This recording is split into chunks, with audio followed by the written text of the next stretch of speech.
Okay, guys, welcome to the podcast. Exciting topic and guests today. I have a repeat guest, one of your favorites. Josh Yoder is back with us. Josh, welcome. Thank you. Glad to be here. Thanks for the invite. Always Yeah, good. man. And now we have Josh's buddy, and we're gonna get into that story. Kirsten Borby. I get that right? Did I say that right? I'm terrible with names, but I got that right. And I wanted to start this off by you guys want to do like a disclaimer kind of thing? Either of you, or you want me to do it? Either Um, way, it's good. I think it's pretty standard, right? These are our opinions, not the opinions of any past or present employers. yeah, yeah, for sure. And just got to be respectful to Indeed. to the yeah, exactly. So, um, but so guys, we're going to talk today about, and so basically, I had met Kirsten through Josh.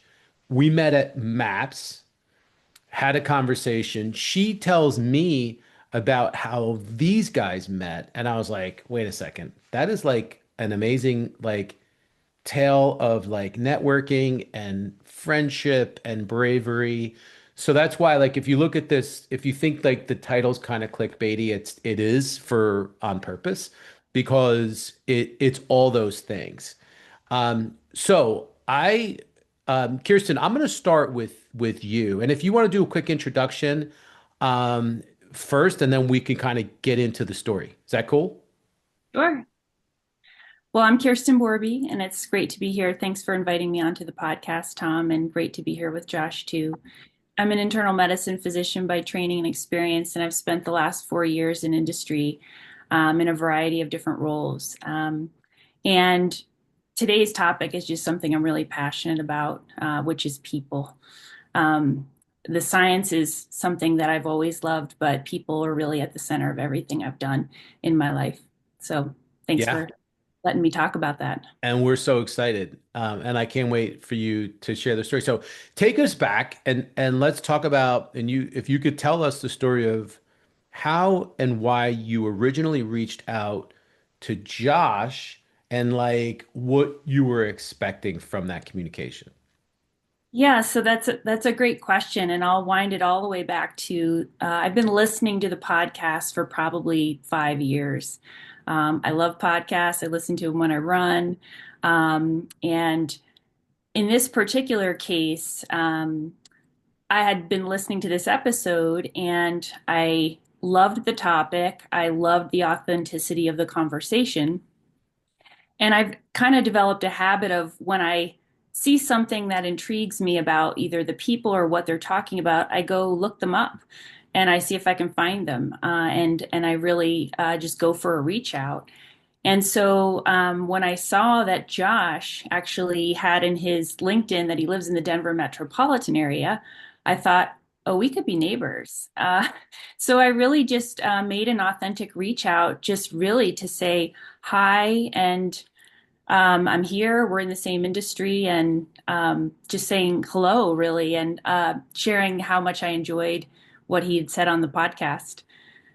Also, so Josh and I do a podcast. You hear it, you're inspired, you reach out to him, and then Josh, you see this message come through. And what did you think? Like what stood out? What made you respond? What was your side of it? Sure. I love networking with people anyway. I think we'll get into the differences, the way people approach it and all that, I think. But to me, it's fun, right? I'm with Kirsten. Like, I got into all this stuff to help people, right? Hmm. I Hmm. think most people get into science and medicine for that reason. It is interesting, but it's a way to help people. I think networking is the same way, right? You meet a bunch of people.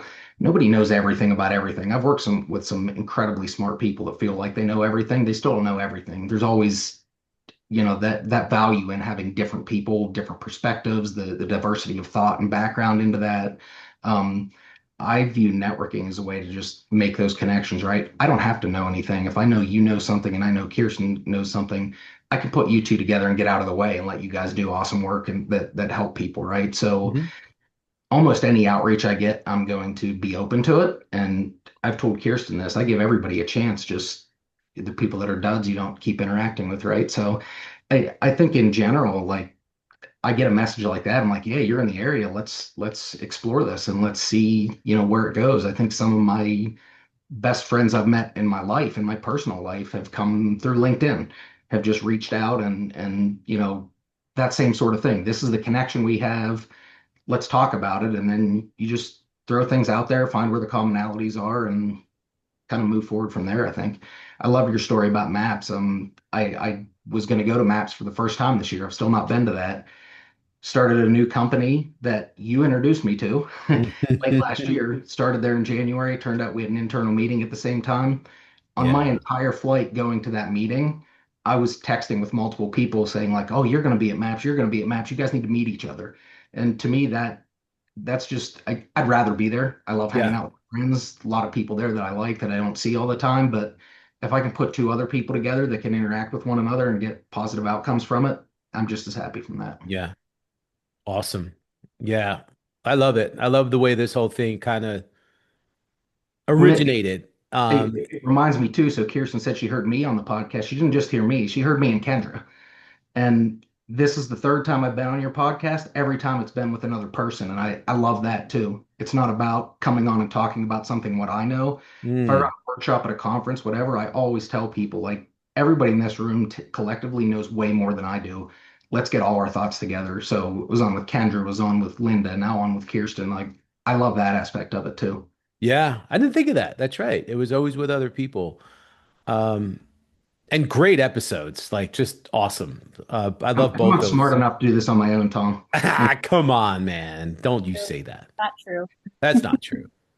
Um, but you actually the episodes were both really, really good. And guys, for those of you listening, go back because one of them, the first one was about how to architect a presentation for an MSL interview. So if you have an interview coming up, Josh and Kendra do an amazing job in that episode. And then the other one is with Linda Trailer, and it's a book review for one of our favorite books, which is Never Split the Difference by Chris Voss, which is an amazing book. I would listen to that too, and I would read the book.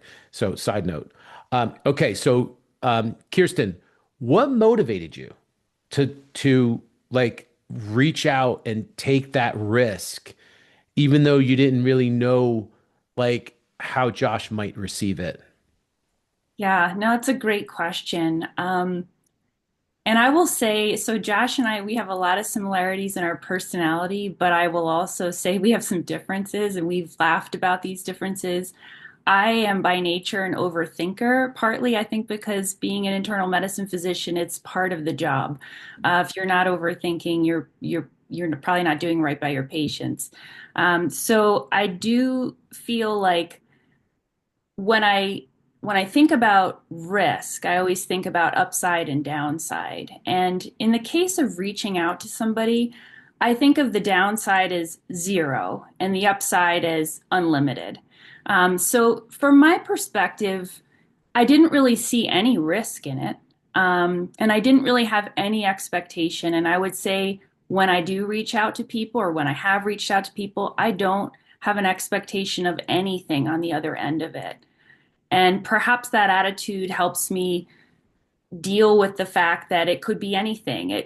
Maybe someone doesn't respond, but I will say more times than not, people are pretty responsive, and I actually think people are happy when others are curious about their lives and what they're doing, and they're happy to share their stories. And I think there's just so much to gain from that when you don't attach any expectation to it on the back Mm, end. yeah. I like what you said there when you don't attach any expectation on the back end. Because I think a lot of times when I see people networking, they don't take the best approach because they make it all about themselves.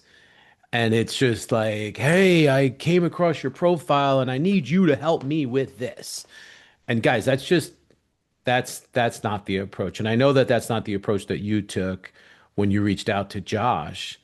But getting back to this question about hesitancy and like risk and reaching out, the other thing I hear from a lot of people, especially people in our coaching program, we talk about this a lot. And there's this kind of fear and nervous. People get very nervous when networking and reaching out. So, Josh, I want to hear from you and your perspective on this. Like, what advice would you give to, let's say, job seekers or just career professionals who are nervous about networking and taking that step? Yeah, I think it's probably common in anything you're doing, whether it's networking, whether it's starting a business, learning things. It's fear of failure, right? Don't Mm, be afraid of that. I mean, Michael Jordan has a famous quote, right, about, the number of, or I don't know if it's a direct quote, but he knows the number of game-winning shots that he missed too, right? And he's like, yeah. you don't make those game-winning shots without taking them, right? Yeah. So you're going to miss some of them. You're not always going to be successful. Nothing's going to be 100% successful. Tell my kids that all the time. You learn something new, you go fail, you go keep doing it, you go keep getting better at it, right? You get back on the horse kind of thing. I think you just have to keep working at things. And quite honestly, especially in field medical, I think this is exactly perfect training essentially for reaching out to KOLs. Talk to Yeah. any what's your hit rate on sending a blind email to a KOL that you don't know, right? It Right. low percentage. The same thing's going to happen here. Not everybody's going to respond. Some people, whether they don't have interest, some people don't have time. I've had people reach out to me and I don't get back to them immediately. If they follow up, maybe I will, or maybe I'll be going through messages a couple weeks later when I have time and I'll get back to them. It's not a personal thing, right? I think it's just the nature of what it is. And I a little bit in field medical, I think people are open to connecting a little bit more than they are in some fields. And I think you do Hmm. maybe get a little bit higher hit rate, but still it's not going to be everybody you reach out to is just going to be like, oh, this is great, let's do it. It's not personal. It's no reflection on you. I think just go out there and do it and see where it goes. I mean, I'm a big fan of just trying it and you don't have to. I think you want to be a little intentional, right? I don't blast every single person on LinkedIn and say, hey, let's connect, right? It has to be, I think, like Kirsten said, you notice, oh, this person had something interesting. We have something common in our background. What's your reason for reaching out and tell the people that, right? We went to the same university. I saw you played this sport. I don't care what the connection is. It can be at any area of your life. I do this personally too. We'll be walking through a restaurant or something else. I'll tell someone I like their shirt or their shoes. I'm like, or start some conversation. My kids are like, "Do you know them?" Like, I do now, right? There's just put ideas out there, right? And be open to it. I think you have to be a little open to the opportunity and the fortuitousness that's out there too, and not be afraid of that. I'm not offended if someone doesn't want to have a conversation. I don't know what's going on in their life. Maybe they have a bad day. They have a relative that's sick. Their mind's somewhere else. Yeah. Who knows what it is? But I think if you don't try, Wayne Gretzky does have a direct quote. 100% of the shots you don't take don't go in. Right. So if you don't put it out there into the world, you know the answer already. It's no. Well, and and I love that point. I think it's really good advice because I think that maybe expectations are a little off with a lot of people where they get frustrated or they take it personally if they're not getting a lot of responses. It should be the opposite. You should, and I'm not saying I don't like saying, hey, lower your expectations because I don't want to demotivate people. But don't be offended if you're not getting a response from everyone. And like Josh said, I don't know, they could just be busy or there could be something going on in their life. You just may have gotten them. A lot of this is timing. So just keep that in mind and do the reps. So if you're a job seeker and you are networking with folks and sending out LinkedIn connection requests, for example, do the reps, meaning, be consistent. Try to do 5 to 10 a day. And then at the end of the week, you are going to have a bunch of new connections. So that's all part of the whole networking game. But so Kirsten, let's go back to this first conversation that you had with Josh. How did you prepare for that? And was there anything that you did intentionally to make a good impression? I knew you were going to ask me this question, so I actually went back to the original LinkedIn message Oh, no way. because I had to think. Because honestly, in my mind, I really, like I said, I'm such an overthinker in some aspects of my life, but as far as connecting with people, I don't overthink that. Hmm. Uh, I actually think that there's such value, which I think gets missed by the term networking because that puts some type of value on what type of interaction you're trying to have when it's really just meeting people just for the sake of the wonderful people that they are and that you meet. So I think when I made this reach out, I didn't think too much about it. I admittedly with both of you, since I mean, Tom, I've been listening to the podcast for 5 years. When I met you at MAPS, I felt like I already knew you for 5 years. Now Hmm. I realized that was one-sided. And in the case of reaching out to Josh, I already felt like I knew him. I mean, you get a lot of um, you get a nice read into people when you hear them speak and you hear them interact with somebody. And so I didn't really prepare for it. It was just a short message. And I mentioned the proximity with where we live, and that was really all there was to it. I don't think that I necessarily thought about it more than that. Well, but that's a great approach though, because you do have that in common. Like where you reside, like you have that in common, and that really is enough. I mean, Josh, as he already said, is such a great guy, and he's so easygoing that I asked the question, but it didn't matter with Josh. It's gonna matter with someone else though.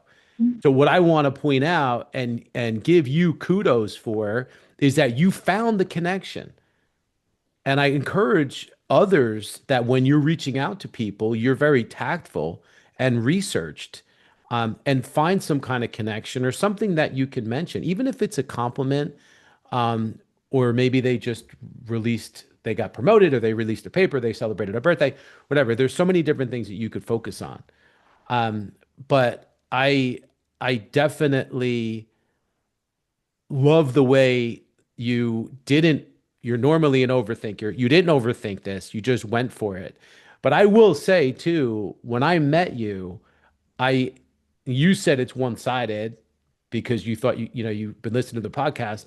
You felt like you knew me. I felt like I knew you. You just have that personality where, and I said that to Josh. I'm like, oh my God, I met Kirsten. She's awesome. I feel like I've known her for my whole life. So it's crazy how things come full circle. Um, And I think you hit the nail on the head there. And Josh and I mean, while we can speak on this topic, it's maybe a little unfair because we have a personality that lends itself very naturally to human connections. And I think you do, Tom, as well. So we are kind of all cut from the same cloth in that way. And so these are things that for me are easy, they're fun, I enjoy it, and I've been this way my whole life. And I don't yeah. see myself changing, and I don't think Josh will be changing anytime soon either. So it is, I do feel like, I think it's important to speak to people who maybe don't have that, that side to themselves naturally. I think it can be cultivated. But again, I just think there doesn't need to be so much fear Mm, in these types of things. And I do find that people are very receptive to being reached out to in an authentic way. yeah. I don't think it needs to be a frightening experience. Yeah. No, I listen, I totally agree. And I think that that's a great message because I think a lot of people do overthink this and they get in their own head and then they're paralyzed and then they never send the message and they never do the reach out. And then just like Josh said, if you don't take any shots, you're not gonna score. So getting back to your relationship and friendship, like at what point was there a shift from this like professional conversation to like a true friendship? Like, was there like a specific moment that happened? As I say this, it almost reminds me of like that scene in Step Brothers where like, did we just become best friends? It might have been like that.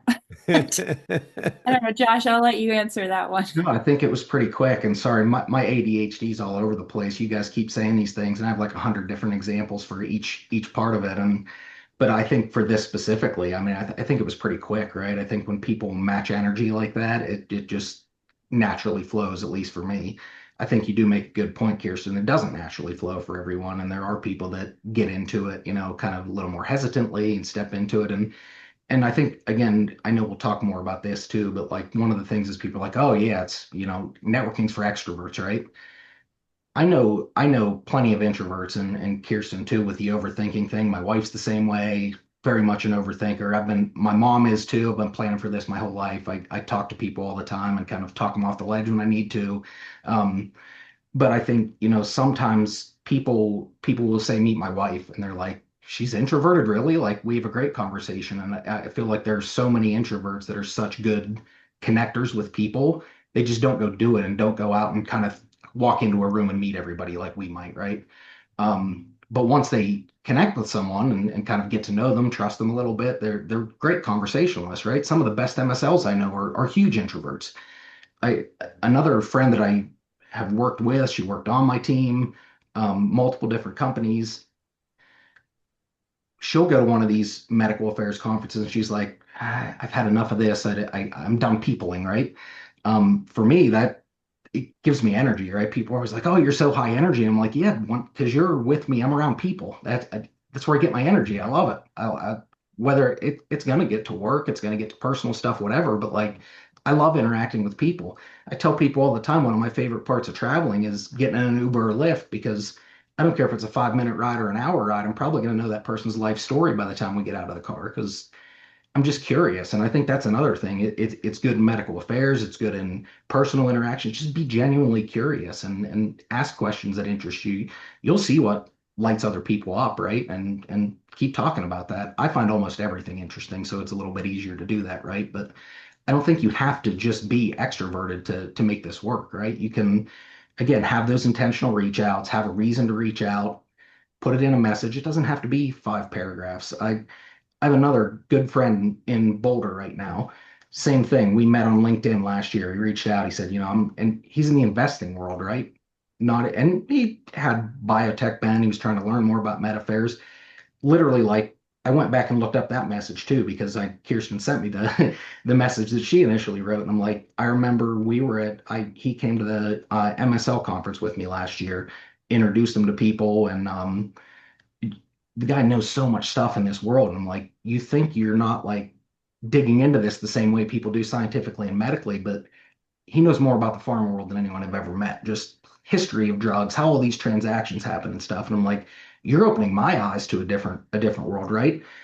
And someone asked us at that conference, like, how did you reach out? What was your message? And he pulled it up, and literally it was like 2, 3 sentences, this is what I do, this is what I'm interested in learning. Are you open to talking sometime? We met up, same sort of thing. I was at his wedding over the holidays last year. I flew to South Carolina from visiting family in PA kind of thing. So I think it's that thing where you reach out with, what about you interested me? What's our connection? Where's it go from here?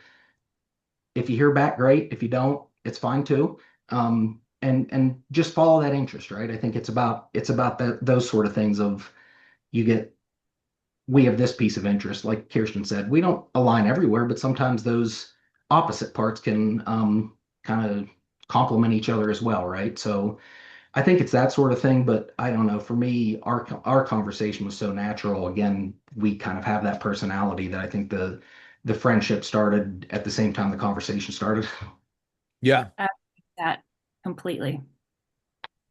Sorry if I'm in different directions there. You guys just make me think of a lot of different things while you're talking. No, no, no. Listen, actually, there's a lot to unpack there, and I like. First of all, if I want to point out, you had said something that I think is really important, and that is, you know, you said you don't need 5 paragraphs. Like absolutely do not. As a matter of fact, you want to keep it brief because Hmm. people aren't going to read the 5 paragraphs. Yep.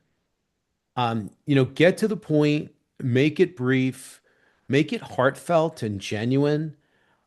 That's the most important thing. And, Josh, you're a master at this, man. You're so easy to talk to, and you're such a natural, and you genuinely really enjoy people and love people. Um, so it's so easy for you. And like now, Kirsten, now that I know you, you're the same way. You're so easygoing and easy to talk to, and you have this curiosity about you.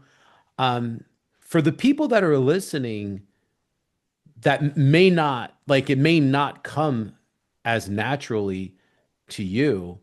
Um, one of the things that I want to point out is be yourself. Don't try to be someone else because that's where people struggle, is where they try to put themselves in a box or be something that they're not. Take these best practices, curiosity, making the right connections, being researched, all of the approaches and things that we're talking about, but do it on your terms and in your own way. Because I think that the way people get into trouble is when they try to be something they're not. So, 100%. I love that you use the word authenticity.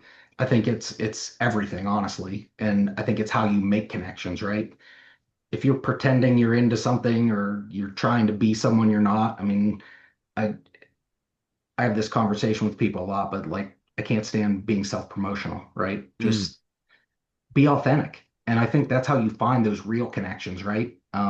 When you dig into stuff, it's going to be clear if someone's really into it or not. So I think that authenticity goes a long way. I'm so glad you brought up the word love. I think that's it. You know, we want to help people, and I think it comes back to that same internal meeting that I went to. The head of my whole division at my company at the end of the conference was literally brought up Bob Marley. And he said, all you need is love.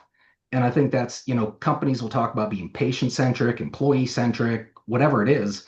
I think that wanting to help people comes from love, right? Just people can interpret that however they want. And I know it might sound squishy, whatever, but I think that's what it comes back to, right? And if you authentically want to help people, whether it's a patient, an employee, a friend, that's what it's about. And how do you help them? And I think the networking aspect is huge for that, right? Because again, I don't know everything, but I know somebody that maybe knows somebody, or there's a yeah, lot of people that know a lot of different things. And if you can figure out how to make those connections and help those people, that's how you express that love and help them with the issue that they have. It might not be an issue to you, it might not be an issue to someone else, but if it is to that person, I don't care if you're the richest person in the world, they still have problems, right? And there's a way that you can help somebody, yeah. whether it's through a connection or a simple action. And I think it all comes back to that sort of thing. And one other point, I had to write a few things down because I have too many things going on from what you guys are saying. But the other thing is don't approach it as what do I get out of this? It's always, and it's the same thing in medical affairs. What's in it for them? How do Mm, you help someone else? Because I think a lot of times too, one of my favorite things, and Kendra said this all the time, like she would have KOL say to her, like, what company do you work for again? Because she's not going in with an agenda and trying to push something. It's mm, how do I help them? And some of the best right. relationships I've seen her develop is she's fantastic with helping people and making those relationships. Um, it's finding you hear what their problem is, and again, maybe I can't solve it, but I can connect you to someone who can, or I'll go dig up information and give that to you. It might have nothing to do with what my company's doing, but it solves your problem. Now we have that relationship almost all the time, and she doesn't do it for this reason, but everybody always, well, how can I help you back then? What can I do for you? And I Right. think that a lot of that develops that relationship, whether it's personal, professional, whatever. And I think those sort of things, if you're focusing on how you can help people, the returns are going to come. Oh yeah. Oh yeah. No doubt. I totally agree. And I think especially since this is an MSL podcast and we're talking to MSLs and MSL leaders and aspiring MSLs, it's all about the other person. It should be. It should Mhm. always be. I'd rather Um, help a person that can't do anything for me anyway, right? I mean, yeah. I think to me that's the most fulfilling thing you can do. Oh yeah. Oh yeah. Awesome. You were gonna say something, Kirsten? Oh, I'm agreeing with what Josh said, Yeah. and I think coming from a healthcare background as a clinician and just being wired this way towards it's a service and a care of others. And I think when you have that mindset, when you're reaching out to people, I think that is seen. If Yeah. that's part of who you are and how you operate your life, I think that comes through. I've never really. had an issue where someone was skeptical about why I was reaching out, and I'd have to unpack and try to figure out, well, what is it about what I'm doing? I'm not sure I could tell you that because I think again, this is just an area of my life I don't overthink. And then I think kind of talking about that risk part, given that there's really no downside to this, I think about what is the upside that you potentially would miss out on. And in the case Mm. of Josh, I would miss out on having this wonderful friend and colleague that lives, what, 5, 10 minutes from me. so, Yeah, so I beautiful. think about it, try not to see it as a risk, but if you do see it as a risk, take it because Yeah. it's not one that has a downside um, at all that I can see. And feel free to disagree with me, but it's one I'd have a hard time seeing what you stand to lose No, by that's connection. great advice. That's great advice. Hey, can we talk about like the emergency pizza Yeah. get-togethers? Can we talk about that? Yes.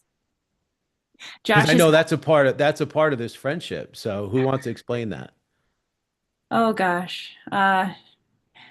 Well, Josh is probably one of the only people I know who can clear his schedule in about 10 seconds. With all of the plates he has on sticks, he's able to juggle really well.